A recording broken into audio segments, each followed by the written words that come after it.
Welcome back. College is a new adventure and a huge life step for most young adults, and for many it's also the first taste of financial freedom.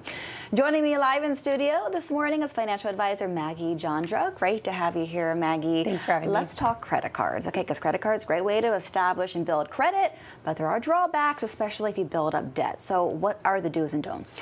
Sure. I mean, credit cards are a tool, and tools are dangerous if used incorrectly, but really helpful if used correctly. So I would say let's start with the drawbacks. Obviously, your credit score and impacting it negatively. For example, late payments can impact your credit score up to 35% of your entire score. And so making your payments on time is really important.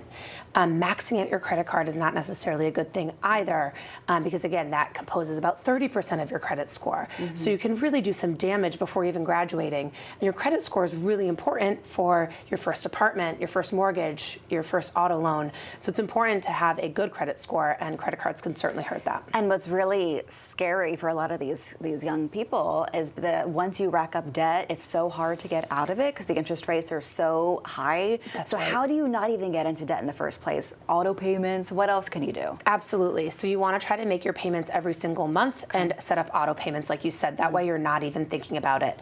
If you've never had a credit card before, there are two good options. One is to use what's called a secured credit card. That requires a down payment of you, usually around $250 to $500, and they use that as collateral if you can't make your payments, right? Once you show that you're making your payments on time, they might move you to an unsecured credit card where you don't have that down payment, so to speak, anymore. The other good option, if your parents are okay with it, is being a co-signer on their accounts. That way they can monitor you, make sure that you're not making late payments, and certainly their length of credit history will help you as well. So those are two good options instead of just taking out your own credit card. Now, as long as you can learn to be responsible with them, credit cards can be a great tool when it comes to racking up points. What are the other perks as well? Yeah, so points you mentioned are a great one, especially you can use them to buy new technology, pay for your spring break trip. But another great one is, if you're a student that's about to study abroad, I know that's quite popular, credit cards tend to be better to use internationally because many of them do not have international fees the way a debit card might.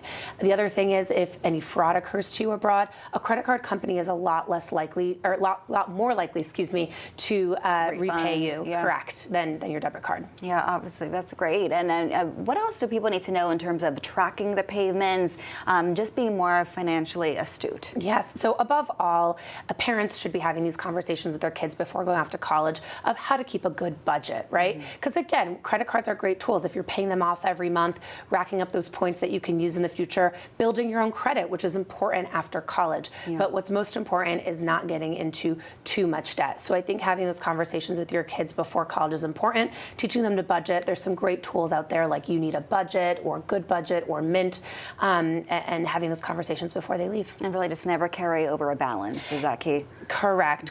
I mean, the average interest is about 22% this year on a credit card. So, if you have $5,000 on your credit card and in 12 months only make your minimum payments of about $25 a month, you will have more than $5,000 on that credit card. Wow. Yeah, so it's really important to not carry. And for those that feel overburdened, they feel like they're drowning, I mean, what's the best approach to getting out of debt? Is it better to pay off one card just to get that confidence? Sure, so it's going to depend. There's kind of two methods. One is I have a few credit cards. I'm going to just tackle the one with the lowest interest rate first, right? That's going to save you the most money over time. But emotionally, sometimes it helps to tackle the smallest balance first, pay it off, cut up that credit card, and move on to the next. Either way, come up with a plan, I think, is most important. What about balance transfers? Yes, a balance transfer is a good idea.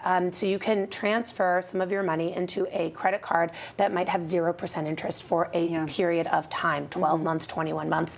But the key is to pay down that card during that period of time, because after that period of time, that double-digit interest rate comes back. Right, it haunts you. Yes. Well, we hope those interest rates eventually come down. But this is what's ahead. Thank you so much for being here, Maggie. Really appreciate it, and it's a conversation that we will continue. But basically, don't get in debt if you can avoid it, and if you can, just be confident and just have a plan. Absolutely, have a plan to having a plan.